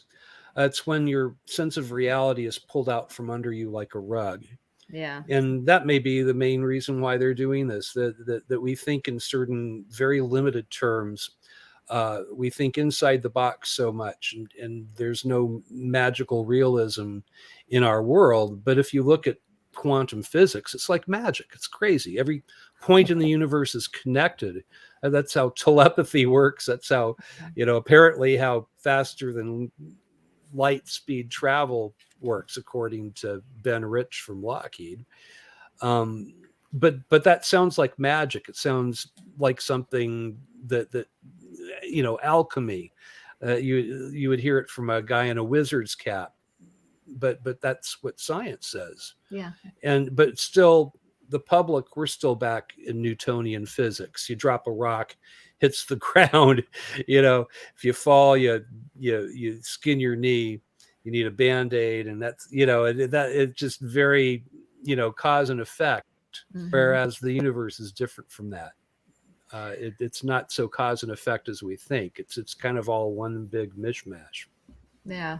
I've got a couple questions. First of all, Cosmic Contagion is my new rock band name. Maybe the title of my book. I don't know. It's either the Cosmic Contagion or the Cosmic. There's a couple ideas there, but anyway. But I do think it's like a contagion. I do think it's like a contagion. I need to be your drummer. The one you want is the Kashmir Colliders. Kathleen Martin reminded me when I was talking to her a few years ago, but like, well, what do they want? What are they here for? And she's like, well, we're dealing with a lot of different kinds. You have to keep that in mind. And I think it's important for people to remember experiencers. You can be an experiencer that's had really good experiences and a couple negative ones. And I don't think that means you're not enlightened enough or whatever. We're dealing with different They run kinds. the gamut, and They really do. It depends on the entity that you meet. A lot of it. Yeah, I like your advice about trying to stay calm and not being afraid, because I think in general, overall, you're going to come out going, that was actually a pretty special experience, and it means something, and it does wake up something inside of you. It doesn't mean necessarily you're going to enjoy it as it's happening. That's okay. I don't think that that's just human. When you wake up and something's by your bed, it's like, oh my God. But real quick, I really want to circle back to the week of weirdness and the white light, but we had a really good question in chat from Android Purity. Does anyone know if MUFON investigators have a higher rate of being abducted after becoming an investigator? Are they being targeted potentially? Boy, that's a good question. And MUFON should maybe ask that. You know, Well, that's a really I do have good a thought question. on this, but I wanted to get your thought first. I think yes. I there were a few years there where I didn't feel comfortable talking about my own experience. I'd seen too many rolled eyes, and when it happened, I was afraid I was going to get fired. There you go. We were at the Project Blue Book launch party, and they had a little abduction booth with dry ice and all that. Anyway, but my state director was my good friend, Jeff Krause, who's still a very good and close friend, and who's kind of taught me how to do this thing using the scientific method. But he was kind of a nuts and bolts guy back then. And here is this new field investigator saying, well, yeah, I met aliens. It's not what he wanted to hear. He wanted to hear that he was happy that I had closed the case as an IFO, the balloon, right? That was good. But since then, Jeff himself, he's had some interesting, he's had some contact himself. So Okay. I think that it happens to a lot of us. I think that if you're poking at the universe, you can't be surprised when it pokes back. Yeah, that's a good way to put it. I think it's that. I also think you might be drawn to become an investigator because deep down you've had an experience. Yes. If you've had one, you're probably going to have more. It kind of goes back to that chicken and egg thing. If I could circle back. So literally my jaw hit the ground when you were talking about your week of weirdness with the white light, because I've had almost the exact same thing happen to me years ago. In 1 week, it happened twice with my ex-husband. One location was in New Jersey. The second one, a few days later, was in Nashville. Now, ours, as far as I know, wasn't a drawn-out experience, but it literally, with no source in the room, was blinding white light. And I've always been so thankful that I didn't experience that particular experience alone. It's always given me a lot of comfort that I had a witness, basically. And so my question is, did you know right away what was going on? Did you have to remember it later or go through hypnosis, or did you immediately after it happened go, I just know everything that's happened to me? Well, I knew it was happening as soon as they started coming through the wall. That was, yeah, that was it, because it was them. We've all seen artists' renditions of the small grays, and that was them. They looked like they had dolphin skin. The big black reflective eyes, and they looked at me the whole time. They never stopped looking at me. Even when they were leaving, they left backwards. It was like they were pulled out backwards, like they were standing on a platform. I don't know how they managed to do it, but they didn't walk out. They just kept looking at me, and I watched them fade into distance, and the wall came back together, and there you go. Okay, so no missing time, obviously. I didn't have missing time that I know of. I think that there may be some missing memories. I know that a lot of what I was feeling at the time was shock and fear. And I was really trying to communicate. I was really, really trying to communicate, but there just was no communication there, which is rare. People sometimes will, I have one friend that had an experience out in Arizona where he was, the whole time he was communicated with. It was one of the Mantis guys. Yeah, it was telepathic communication. Yeah. He was not paralyzed. He was able to walk around, and he was like backed all the way to the wall as far as he could back up in this craft. And this pilot that looked like something out of National Geographic insect episode is communicating with him, but very, very calmly and logically. And for my friend, this was an amazing experience. It opened his eyes up. He was kind of a nuts and bolts guy himself. And that gets you over that really quickly. Yeah. Katie, did you have telepathic communication with your experience? I'm just curious. I have had that, but that's kind of an experience that I'm not really comfortable talking about yet. But with the white light situation, no, it just was absolute blinding white, the white light that surrounded us. With And it no seemed to happen fast. Yeah. No sound at all. And we jumped up, and I immediately checked for what I thought could be missing time, although I couldn't really tell you exactly when the event began. It was just in the middle of the night both times. But I have had telepathic stuff, and I don't know how that happens. I wish I could, just get that on command. It would come in really useful sometimes. Me too. It's not light proper. I mean, because light you need a source for, and this was like it was just poured into the room. The room didn't have a concentric point. The whole room was lighting up at the same level of light at the same time.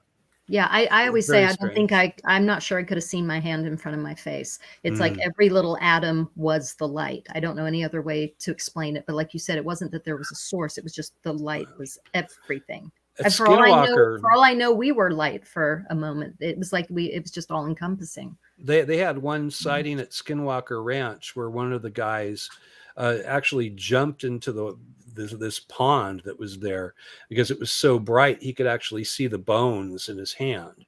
And this guy is a serious person. So yep. Wow, it's a thing.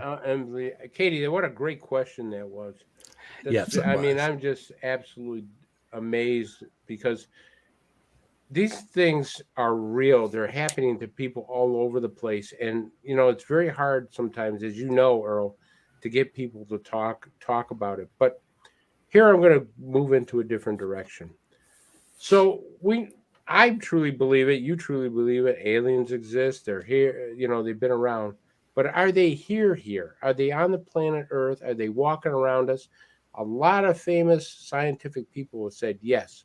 They're walking by us. They're, living day to day just like we are right here. Do you think that we have some maybe alien species underground or in the water or maybe just in the apartment next to us? Yes. I think they're here. I think that they're living incognito with us. I have some good sources. Yes. Okay, so the guy that lives down the street that acts like an idiot, he could be an alien, or I mean, try to treat him nicely. Yeah. No, I mean, it's the old it's a Bible verse. Be careful. People have entertained angels unaware, and I think that you could just fill the word angels with aliens, and you're right on. Spot on there. Do you think they know that they're aliens, or do they agree? Oh no, I think they absolutely know. Okay. I think the Pentagon is aware of certain people, and that that's I think is unequivocal. What about in the water and stuff? Do you think we have another species living on this planet besides us?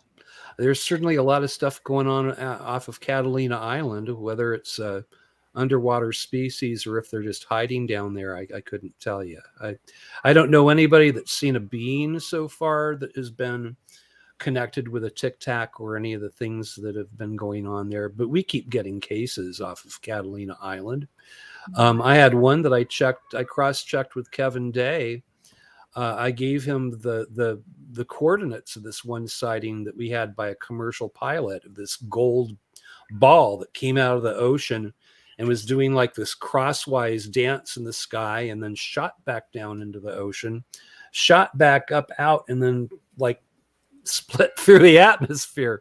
And this guy he is a commercial pilot. He was with his wife and brother-in-law. They were at the East Catalina Island campsite, and he got them out there. He was not the only set of eyes on it, but I'm glad that he was a set of eyes that were on it, because he was very good at dead reckoning. He said it was 10 miles off of the shore, which is kind of concentrically between Catalina Island and the mainland. And that was a very, very good UFO report. And we have others that come out from the same area. And Kevin Day checked those coordinates, and they were the exact same coordinates of where they found the Tic Tac when it appeared. The exact same coordinates, which is, that's beyond for me, that's just beyond just coincidence. There's something down there. I think so. I think you're right. Maybe a portal, you know. I mean, I think that they have portals. That's how they come in and how they leave, and that you know, that they're in specific places, and there's probably one down there. I want to ask you, this is, I actually had a weird experience. I will say this really quick on Catalina Island. I took my husband there for his 40th birthday, and I didn't know that I had ever been to Catalina Island before, and I'd always wanted to go. Of course, I'm looking out for UFOs and stuff, but there's this weird, like almost looks like an Egyptian house or something that's like up on this, you know, like high peak that you can hike up to in this park.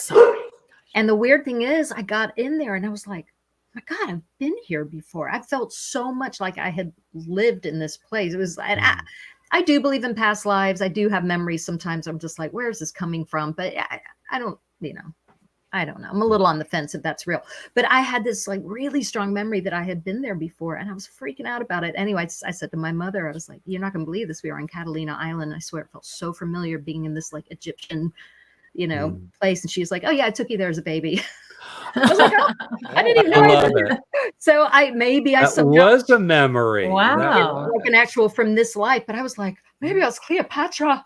Maybe I was like, you know, like having this Egyptian flashback. No, I went there as a baby. Anyway, let's totally switch gears for a moment, because you have a fascinating story of how, in a way, how you got into all of this, and it involves your mother and some really, really trippy stuff. Can we get into that? You're hitting all the talking points. Sure. Well, that's really how I first got into this. My mom? It was no secret. The family all knew, and it was his mom's old job. But my mom was one of Howard Hughes's 2 private secretaries. He had 2 of them. He used to communicate with my mom over an intercom system. She was at the old Sepulveda Hughes building in the 1950s. And when I was about 5 years old, my mom told me this weird story about how she had worked in this little city under the desert. And she told me the whole thing, you know, that they took me out. You know, I had a couple guys with me, and there was this shack, you know, it was like a concrete shack. She talked about it later on a little bit and gave me kind of updated some of the details. But she said that they got in this elevator and it kept going down and it kept going down, and that she felt butterflies in her stomach was how she described it. She felt vertigo because this elevator kept going down. She said that the doors had opened and that there was this little city under the desert that they got around in golf carts. She said that there were a lot of German scientists that were working down there, and this was Hughes's operation. She said that she had a guy that could, there was a barber shop, and there was a guy that could do her hair for her. That there were restaurants, a movie theater, a bowling alley. And she talked about this one cafe that had little yellow umbrellas over the tables like you would have in a French cafe. And she would laugh at that because she said, you don't need an umbrella in a cave. But I guess they were, you know, trying to make us feel at home. And I grew up with that story. And it was, I didn't think anything of it. It was just, you know, Dad worked for, you know, this medical company, and then he, you know, which didn't go well, and he wound up self-employed as a landscaper. Mom worked for Howard Hughes back before she was my mom. She said that she worked there while she was pregnant with me. So apparently I'd been down there. Wow. And she said that she also spoke with authority about intelligence off of Earth. She said that it was a real thing. We went to see the movie Star Wars back in 1977, and it was near where my mom used to work. And she had just gotten a clear cancer screening because she kept getting cancers over her life, which is another thing about working in deep underground bases. Apparently that's a thing. But she got a clear screening, and we watched the film, and the credits are going down the screen. There were only a few people in the theater because the film had only been out for 2 days. It was on the Tuesday. And she started talking about, you have no idea how close to life that film was, son. Intelligent life in the universe is very, very real. The government knows. They'll never tell the people. They'll never tell everybody because it would scare them. I believe she brought up War of the Worlds and the radio broadcast and some of that stuff.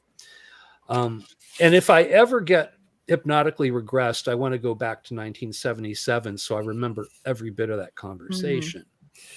At the time, it was kind of an inconvenient truth. I was a pre-seminary student. I didn't really have room for the idea of ETs in my world. I was kind of uncomfortable with what she was saying, and I was almost like, la, la, la, la. It's like, what's she talking about? What the hell, But as time went on, the idea just grew in me, and and that is really what planted the seed, which led to me becoming a MUFON field investigator and eventually state director of California, as I am right now, talking with you guys. Wow. So these underground bases, if you were underground, your mom was underground. I mean, first of all, where was that, if you can say? Secondly, I don't know. She said the Great American Desert. She never specified. I've done some research. I talked to Richard Sauter, who's written a few books on the subject, and he actually has some documentation that shows that Hughes had one of the first private labs at Area 51, and that it opened in 1954-55. So it meets the criteria of my mom's story, but whether that was the place or not, I don't know. There's another one that's out here in Tehachapi that Northrop owns. It's got 20 different levels to it, apparently. That's been there a long time. Wow. We have plenty of underground bases. Which one it was, I don't know. She did, when she would see Werner von Braun on TV, like on me or something, she'd say, "That's my friend Werner."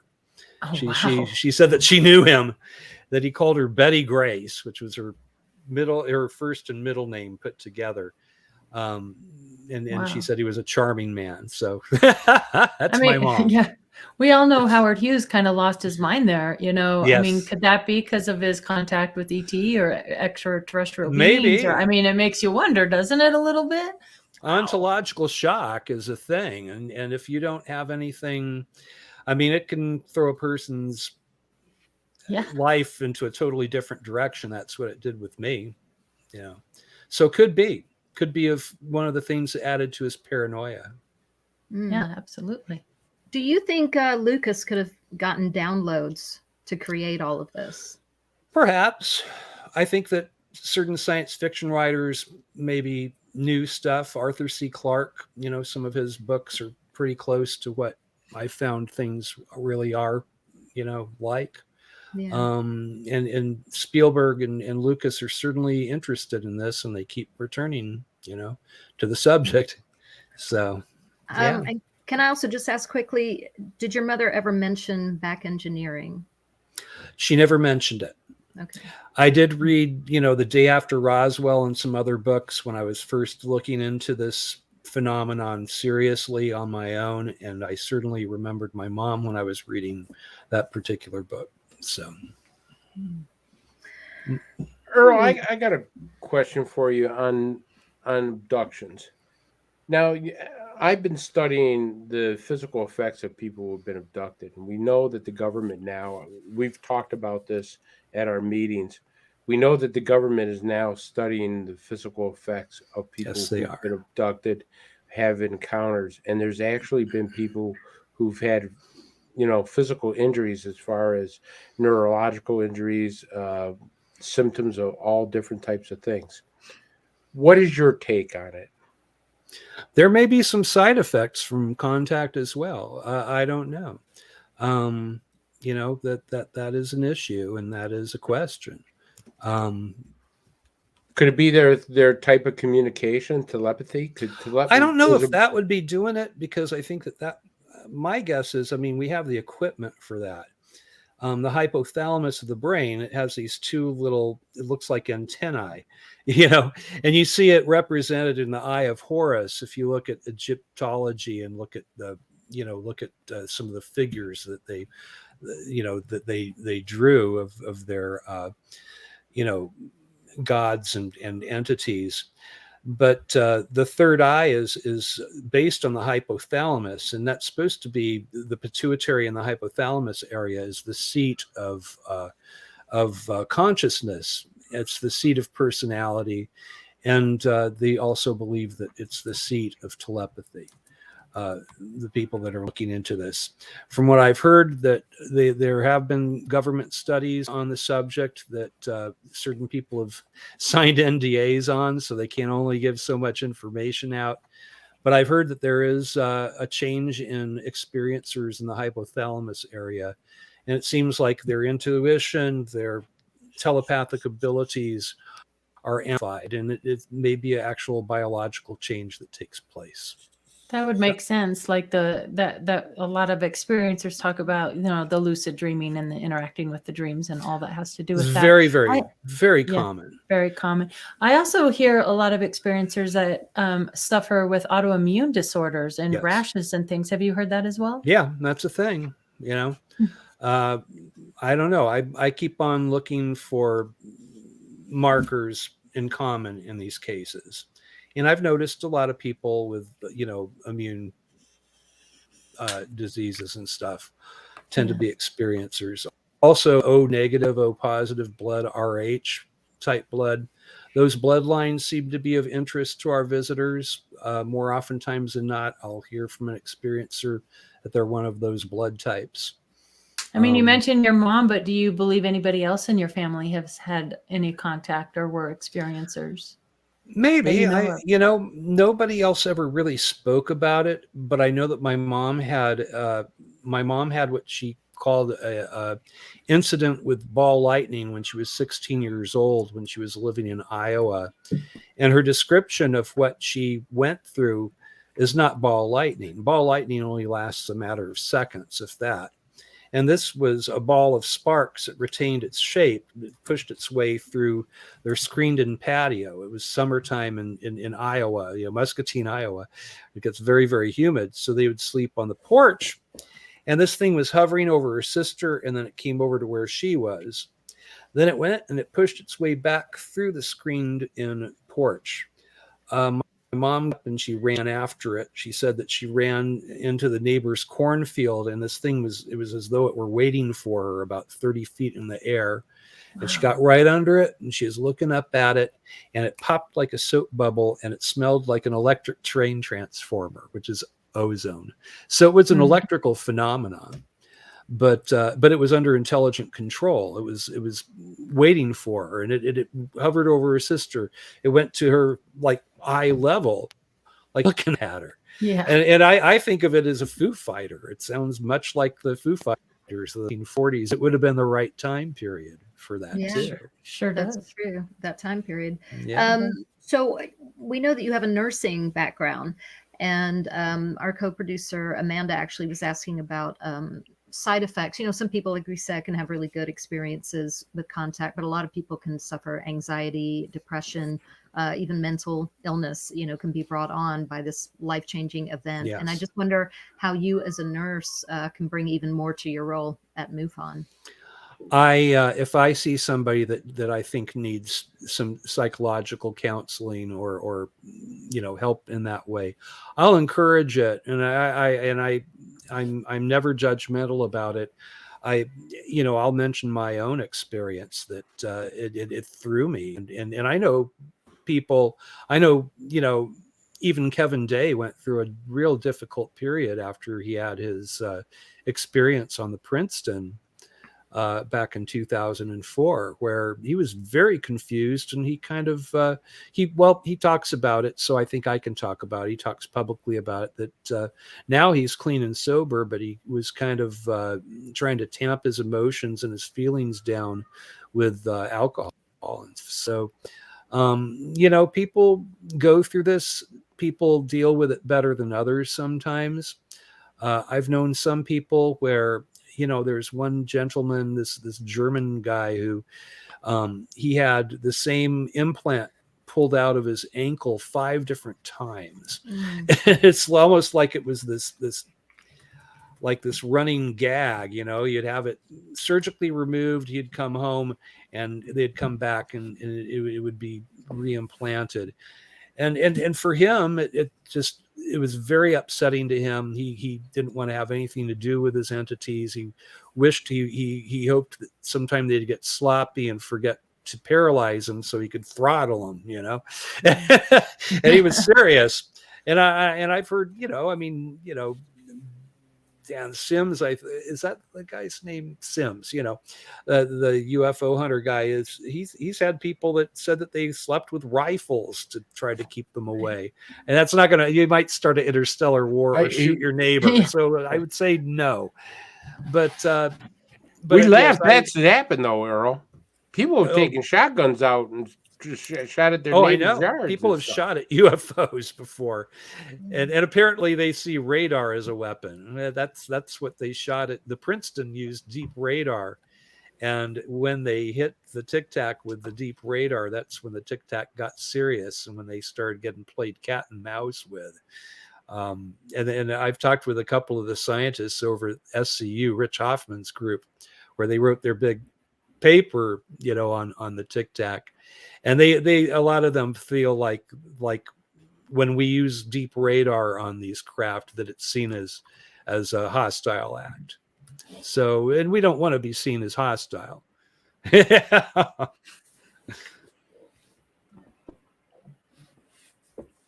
Oh, you're on mute, Katie. You're on mute there, Katie. Oh, okay.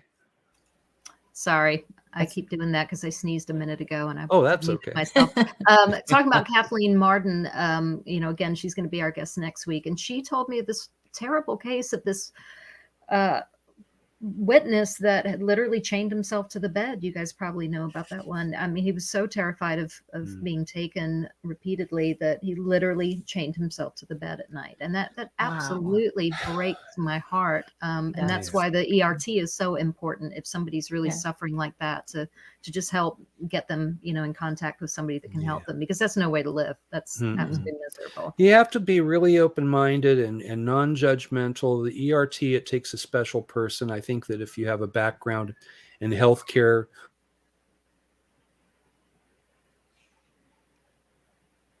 I think Earl froze a minute. He did. Yep, he froze. Well, they didn't want him to answer that question. Say, between me being muted. Oh, okay. So he's going to try and get back in. But yeah, you guys can speak to this with the ERT, that it does take a special person, because you could literally have somebody coming to you going, I don't even know why I want to live. This is going to happen to me. And that's a lot to handle. Well, Earl was absolutely right. We get these news stories, but we do get reports of people, thinking, they're going to be abducted and stuff, and they're running around with shotguns and everything else, or they think their neighbor is an alien. I mean, we joke about it sometimes, but the fact of the matter is, one of the reasons I think that they don't want disclosure, and I'll ask Earl this if he comes back, is that they're scared what people might do if the government comes out, somebody legitimate, and says, "Hey, aliens are real and they're living among us and they look just like us." How many people do you say, "Oh my God, that guy is going to go out and go crazy on stuff"? And there will be. That's no question about it. I think the majority of people would handle it okay, but Amanda's saying maybe weather in his area. Hopefully he can, or someone trying to stop him talking. We hope not. Hopefully he'll be back in a sec. But yeah, I think the majority of us would handle it okay. I mean, we've already had a little bit of disclosure. I mean, like we talk about all the time on the show. I mean, our government has pretty much come out and said, okay, there's some stuff there and we don't totally know what it is. And people haven't gone completely nuts, maybe because we were distracted, the last couple of years. I won't say why, but I do think most people would handle it okay. But you're going to have those few nut jobs that are going to go out and buy every gun they can get their hand on and be pointing it out the window. And that is unfortunate. Absolutely. Look what happened with Orson Welles' War of the Worlds. Katie, you remember that, right? Yeah. I mean, it's a great responsibility. The ERT because you are dealing with some people who are extremely fragile. So, I mean, you guys get a lot of training on how to deal with that, right? And I think MUFON does have a list of professionals. Of course, MUFON doesn't pay for that, correct? But they can certainly give resources to these folks that need it. So most of the people that called, most of the people I've encountered, they're just looking for somebody to say, please don't judge me. Here's what's happened. And then the secondary, most of all, they just want to be heard because they're afraid to go to their doctor and say, I've been abducted by aliens. They're afraid to go to their family, saying, Mom, Dad, there's these little green men, coming around my room at night and stuff of that nature. And they don't have anybody to talk to. And the ERT is a perfect team because a lot of the people on the ERT are abductees. They've gone to that task because, they've said, I know exactly what you're going through because I've been there. And that's a very important thing. So they have that interface that way.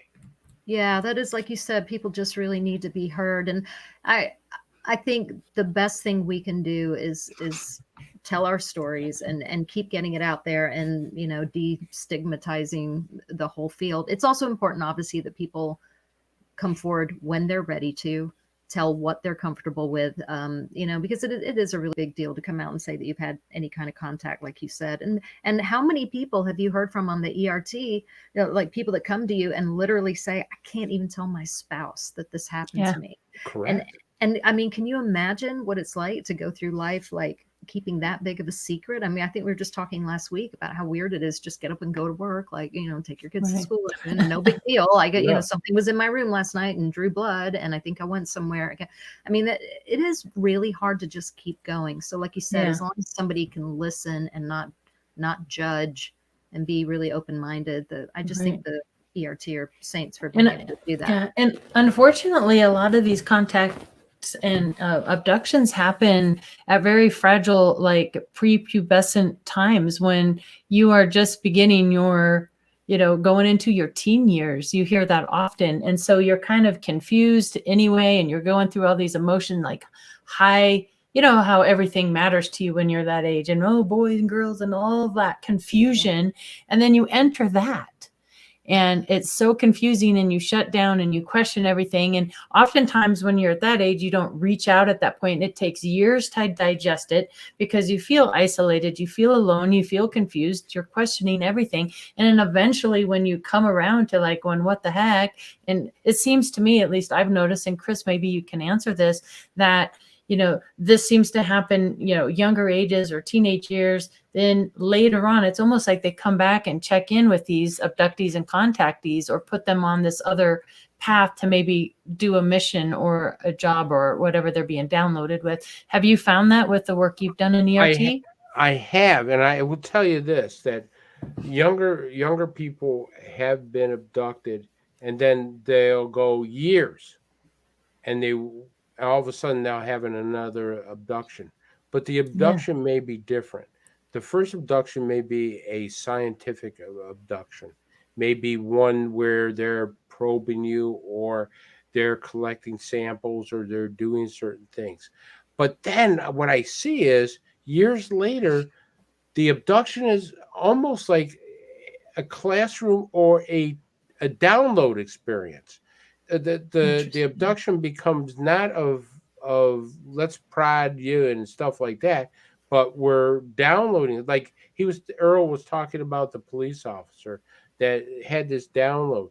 I think they're testing people out, and then they come back and they download certain information into them. They kind of say, okay, this is the person we want. We're going to download that certain information, and we're going to put that in. So there is possibly, and we still got to look into this, a pattern of abductions that happen to people. And that's important because they may be taking samples not only for a hybridization program and stuff, but also if we're capable of having this type of stuff done. Yeah, no, that is so true. It's almost like they are prepping the abductees early on and then go back in and do whatever, their mission is. So that's really interesting. Glad to have you back, Earl. We thought maybe there's weather in the area, or we were hoping you'd get back in here. I'm not saying it was aliens, but it's aliens. This little guy, I don't know. He's got red eyes and he looks a little malevolent today. Hey, so the whole time you've been on, Earl, I've been eyeballing. Yeah, there you go. It's aliens. I've been eyeballing all your fun tchotchkes on your shelf back there. Love the clock. I love the hitchhiking ghost. But one of our listeners, and it's been back in the comments, so I'm not sure who it was, but asked about the UFO over your shoulder there. Can you talk about what that is? This guy here? Yeah, that guy right there. He's kind of a proverbial. My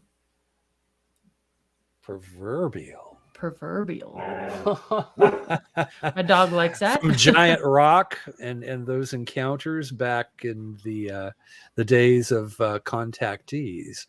That was the type of craft that they said that Valiant Thor came to Earth in. Now, I'm not sure how I feel about Valiant Thor, but I would really love to meet the guy.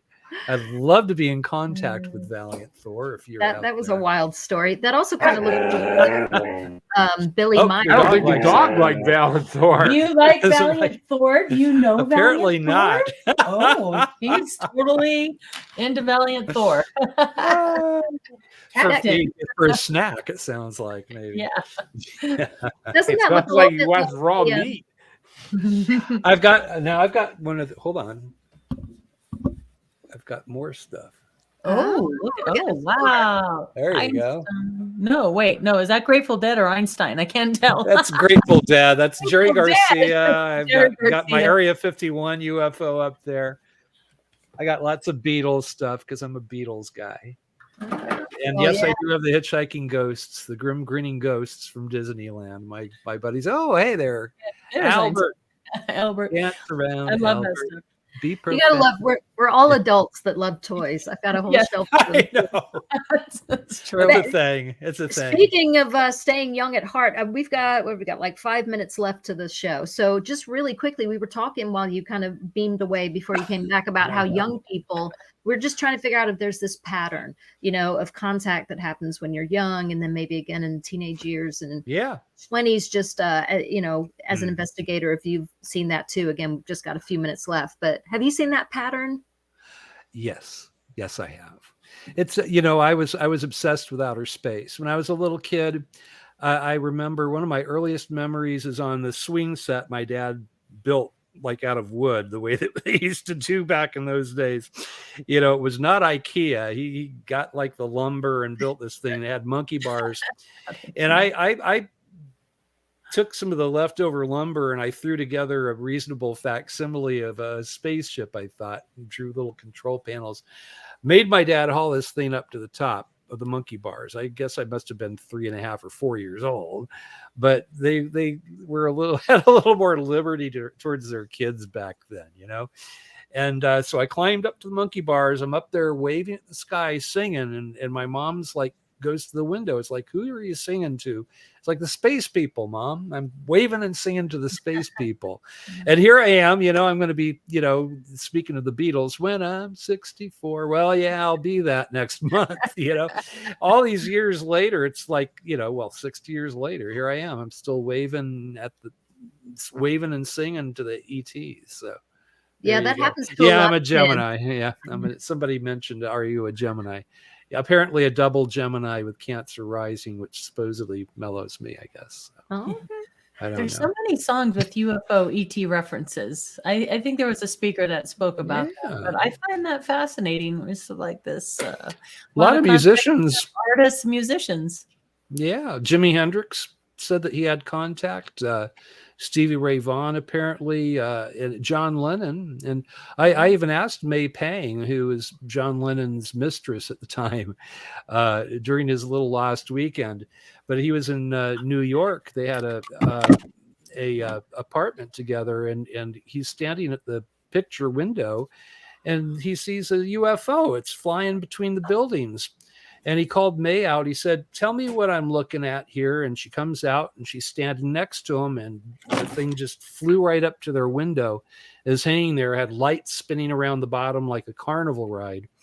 And I've talked to May about it. She said that you could hit it with a rock. It was so close. And you hear that from people who have had a close encounter. I could have, if I had a baseball, a real close encounter, if I had a little rock, I could have hit it. And that was, what May said.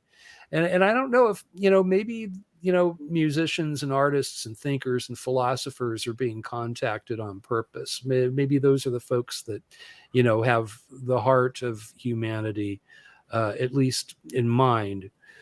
You have to have, some of that going on if you're going to communicate with people with music and song and or even if you're just improvising on guitar, you have to be able to make intellectual leaps and be able to read the other musician's mind in the moment. Yeah. And that all makes for a very good field investigator too, by the way.